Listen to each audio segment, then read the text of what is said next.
কি অদ্ভুত ব্যাপার, সরকারের ভেতরে যেন আরেক সরকার, এক সরকারের ভেতরে একটা পক্ষ সরকারি দল আর একটা পক্ষ বিরোধী দল। যেমন উপদেষ্টা আসিফ, তিনি বলছেন নূরের উপর হামলার দায় সরকারকেই নিতে হবে। তার মানে তিনি বিরোধী দলীয় উপদেষ্টা, আর সরকার দলীয় উপদেষ্টা হচ্ছেন আসিফ নজরুল, যিনি প্রথমেই নূরকে দেখতে এসে ধাওয়া খেয়ে ওই হাসপাতালের পিছনের বাগান দিয়ে তিনি পালায় গেলেন, ভেগে গেলেন। 1 ঘন্টা অবরুদ্ধ ছিলেন। আসিফ নজরুলের কোনো দল নেই, আসিফ নজরুলের পাশে কেউ নেই, আসিফ নজরুল একা। অথচ তিনিও একজন উপদেষ্টা, বলা যায় সিনিয়র উপদেষ্টা, বয়সে তো আসিফের চেয়ে বেশি, তার তো সিনিয়র মানুষ। তিনি ধাওয়া খান, ধাওয়া খেয়ে তিনি পালায় যেতে বাধ্য হন।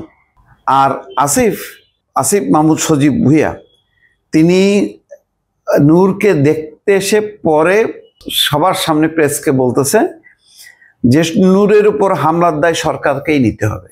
এই কথা যখন বলে একজন উপদেষ্টা, তো আসিফ কি সরকারের অংশ না?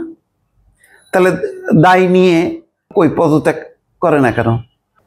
একজন উপদেষ্টা সরকারের থেকে সরকারের বিরোধিতা করতেছে, এইরকম সরকার আমি দেখি নেই ভাই। অদ্ভুত ব্যাপার।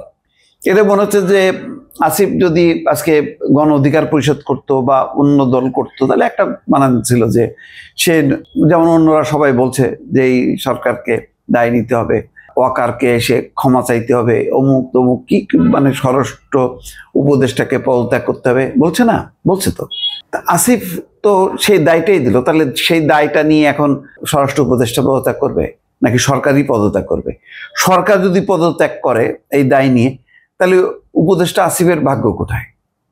তা তিনি কোথায় থাকেন? এটা আমি কোনোদিন দেখি নাই যে একটা সরকারের মন্ত্রী বা একটা সরকারের গুরুত্বপূর্ণ সদস্য এসে সে তার নিজের সরকারকেই দায়ী করতেছে। তো সেই দায়ী করার আগে তো আমি নিজেই সেই দায়ী মুক্ত হয়ে যাওয়া উচিত। যদি আমি সত্যি সত্যি মনে করি, ঘটনাটা চিন্তা করে দেখছেন আপনি, পাইছেন এরকম কোনো দিন যে ধরেন আওয়ামী লীগের মন্ত্রী এসে বলতেছে যে এই আওয়ামী লীগের দায়ী এই সরকারকেই দিতে হবে? এটা বলে বিএনপি। আবার বিএনপি যখন ক্ষমতায় থাকে তখন এইটা বলে হচ্ছে আওয়ামী লীগ। কিন্তু বিএনপির ভিতরে কোনো মন্ত্রী কি কখনো বলে এটা সরকারকেই দিতে হবে?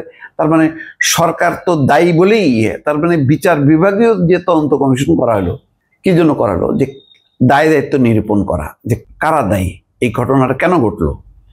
তো দায় দায়িত্ব নিরূপণ করার আগেই দায় দিয়ে দিল আসিফ মাহমুদ সজীব ভুঁইয়া সরকারকে।